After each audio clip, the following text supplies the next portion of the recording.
you've ever paid for something with your phone, transferred money using an app, or checked your bank statement online, then you're already part of a multi-billion-dollar industry. It's called fintech, and it's changing economies around the world.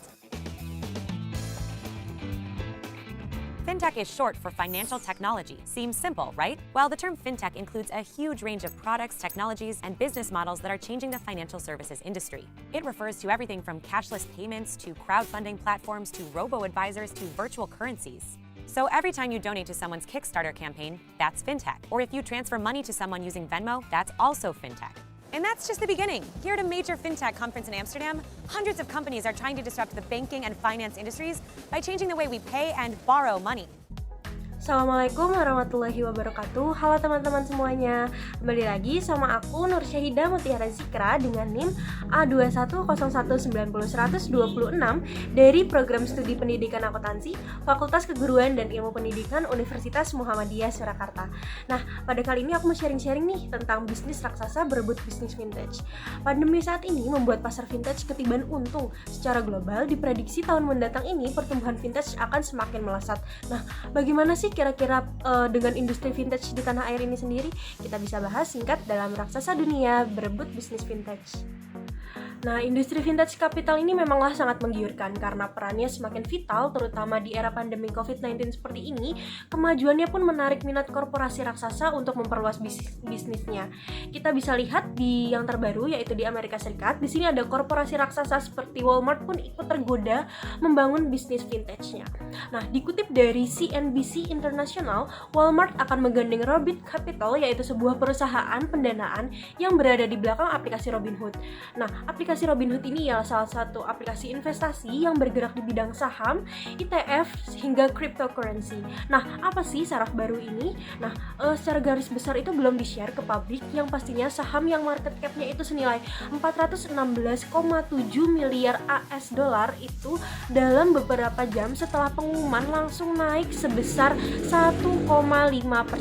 Nah, Walmart sendiri ini sudah memiliki sekitar 4.700 toko fisik di seluruh Amerika Serikat dan pelanggannya juga banyak yang tidak memiliki akun bank. Nah, 6% di antaranya itu tidak punya tabungan sama sekali dan 16%-nya memiliki akun bank tetapi lebih memilih menggunakan produk finansial di luar bank seperti penggadaian atau pinjam tunai yang ternyata bunga kreditnya itu begitu tinggi seperti itu. Sebelumnya kita juga sudah tahu Walmart itu sebelumnya sudah membuka servis keuangan untuk pelanggannya dalam bentuk Walmart Money Card. Jadi semacam kartu debit prabayar, kurang lebih sama seperti e-wallet atau flash mungkin ya kalau misalkan di Indonesia. Namun bedanya itu ada fitur tambahan seperti untuk membantu manajemen keuangan pelanggan tanpa fee bulanan dan tanpa minimum balance seperti itu. Nah, kira-kira akan seperti apa sih startup dari besutan Walmart dan Rapid Capital ini? Nah, secara garis besar itu belum dijelaskan, tapi jika kita melihat dari konsistensi bisnis Walmart sebelumnya, itu bisa jadi Walmart ini memang menyasar pada pasar yang sama seperti itu. Nah, selanjutnya itu terdapat perusahaan C Group, di mana perusahaan C Group ini adalah perusahaan yang menjadi induknya dari aplikasi yang sudah kita ketahui yaitu aplikasi Shopee. Nah, selain Singapura, rencananya C Group ini nanti akan menjajaki pasar vintage di Indonesia dengan mengakuisisi bank konvensional dan memang sudah sejak tahun kemarin sudah mulai terlihat ya pergerakannya. Nah, C Group ini telah mengambil saham Bank BKE yang sudah didirikan pada tahun 1992. Nah, kalau misalkan saat ini kita lihat di situs Bank BKE sebanyak 94,45% ini pemegang sahamnya adalah PT Dana Dipa Arta Indonesia. Nah, salah satu direktur yang menjabat di Dipa Dana itu sendiri ialah komisaris di PT Lentera Dana Nusantara, di mana perusahaan tersebut ialah perusahaan yang mengoperasi Shopee Pay Later. Jadi kemungkinan besar nanti si grup ini tersambung dengan Bank BKE lewat Dana Dipa Arta Indonesia seperti itu. Nah, selain itu kalau kita cek dari situs karirnya Shopee sebelum tanggal 12 Januari kemarin itu sempat tertulis untuk rekrutan tim baru yang akan ditempatkan di si Money Bank BKE yang berada di Menteng. Nah, akan tetapi Selasa kemarin ketika dicek lagi masih ada perekrutannya, namun keterangan dari Bank BKE-nya itu sudah tidak dicantumkan seperti itu. Nah, sebelumnya juga sudah ramai tentang akuisisi antara vintage dan bank konvensional di Indonesia.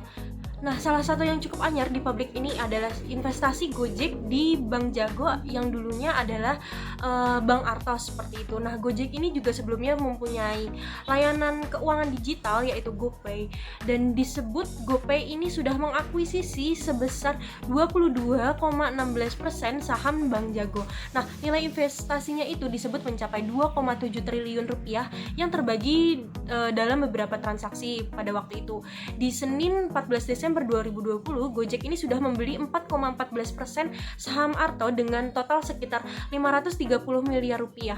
Kemudian di Jumat 18 Desember itu ditambah lagi senilai 18,02% saham Arto dengan transaksi senilai 2,25 miliar rupiah seperti itu. Nah, disebut juga oleh Direktur Utama GoPay kalau misalkan investasi Bank Jago ini juga merupakan bagian dari strategi bisnis jangka panjang dari Gojek itu sendiri.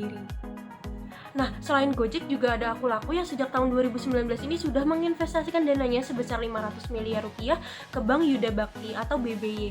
Nah, harapannya itu untuk Bank Yuda Bakti ini juga akan memperluas sektor pinjamannya tidak hanya ke individu namun juga ke sektor pertanian dan juga UKM. Nah, kalau misalkan Akulaku sendiri adalah startup yang didirikan oleh William Lee sejak tahun 2016.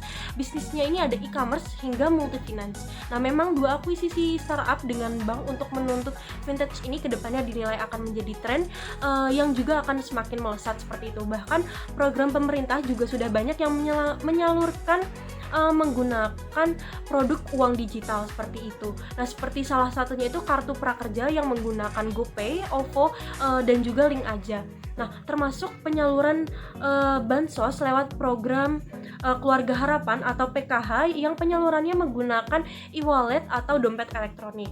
Nah, bentuk-bentuk seperti ini juga merupakan salah satu bentuk dukungan dari pemerintah untuk memajukan industri vintage di tanah air. Namun tidak dipungkiri bahwa pada penerapannya masih banyak kontroversi vintage di Indonesia yang juga tercermin dari kasus-kasus vintage yang berujung pada tindak pidana. Nah, memang pemerintah ini harus membenahi lagi aturan-aturan vintage yang ada di tanah air ini. Karena semakin meningkatnya jumlah vintage yang ada pada saat ini, ya maka semakin kreatif pula oknum-oknum yang tidak bertanggung jawab ini untuk memanfaatkan keadaan. Kalau menurut Yayasan Lembaga Konsumen Indonesia atau YLKI ini, di tahun 2020 ini ada sebanyak 3.692 laporan pengaduan konsumen yang 35%-nya ini itu terkait dengan jasa keuangan dan 12,7%-nya ini adalah terkait dengan e-commerce. Nah, jumlah ini naik dari tahun 2019 yang tadinya hanya ada 1.872 kasus saja. Nah, kalau menurut BPKN itu sendiri atau Badan Perlindungan Konsumen Nasional sejak tahun 2019 hingga 2020, pihaknya sudah menerima pelaporan sebanyak 371 kasus dari vintage dan 182 kasus dari e-commerce sendiri. Nah, meskipun begitu, kalau menurut data dari OJK atau Otoritas Jasa Keuangan, sudah ada penurunan kasus P2P lending hingga sebesar 45,008% dari periode 2018 hingga 2020. Memang kasus terkait vintage ini macam-macam, mulai dari pinjaman online, penagihan pinjaman yang sifatnya mengintimidasi hingga penipuan. Nah, dengan adanya pengaturan yang lebih kuat ini, pertumbuhan industri vintage di tanah air ini diharapkan bisa semakin kencang nanti larinya. Juga bisa menyusul pertumbuhan industri vintage global yang juga diprediksi di tahun 2022 ini akan semakin melesat bahkan di tahun-tahun selanjutnya. Nah, seperti yang bisa kita lihat dalam riset yang dikutip oleh situs Tipalti pada tahun 2020 kemarin, pengguna vintage ini sudah meningkat sebanyak 64% dari 2017 yang hanya 33%.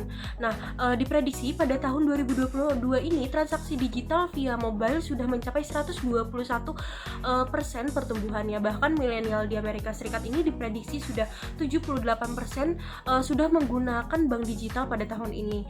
Nah, saat ini di Amerika Amerika sudah ada 48 vintage unicorn dengan nilai valuasi hingga 187 miliar dolar Amerika Serikat. Nah, 25% dari pasar vintage AS ini menawarkan pembayaran digital seperti Stripe salah satunya. Nah, lalu dalam riset ini juga tertulis kalau misalkan 82% jasa keuangan konvensional sudah berencana untuk berkolaborasi dengan vintage. Nah, 88% diantaranya ini sudah percaya kalau misalkan vintage ini adalah solusi masa depan dan bisnisnya akan tertinggal dan hancur kalau misalkan tidak menggunakan bantuan dari vintage. Nah, tidak hanya di Amerika Serikat, negara dengan raksasa ekonomi terbesar kedua di dunia yaitu China juga mengakui hal tersebut. Nah, kalau misalkan berdasar data Statista, transaksi digital di China hingga tahun 2020 itu sudah menembus angka 347 triliun yuan. Nah, hingga saat ini sudah ada 18 vintage unicorn di China dan penggunanya yang menggunakan bayaran digital juga sudah naik signifikan di Maret 2020 yaitu dari 76,5 juta pengguna dan di Juni 2020 kemarin menjadi 281,8 juta orang. Nah, Indonesia juga memiliki popularitas yang besar hingga lebih dari 268 juta penduduk. Potensi ini sangat besar untuk bisa memajukan industri vintage dalam negeri seperti negara-negara maju yang lainnya itu. Nah, tetapi paling penting pemerintah itu harus bisa menjamin dan melindungi transaksi digital baik dari segi pengguna maupun segi penyedia seperti itu. Nah, itu dia sharing-sharing dari aku seputar bisnis raksasa berebut bisnis vintage. Nah, kurang lebihnya mohon maaf.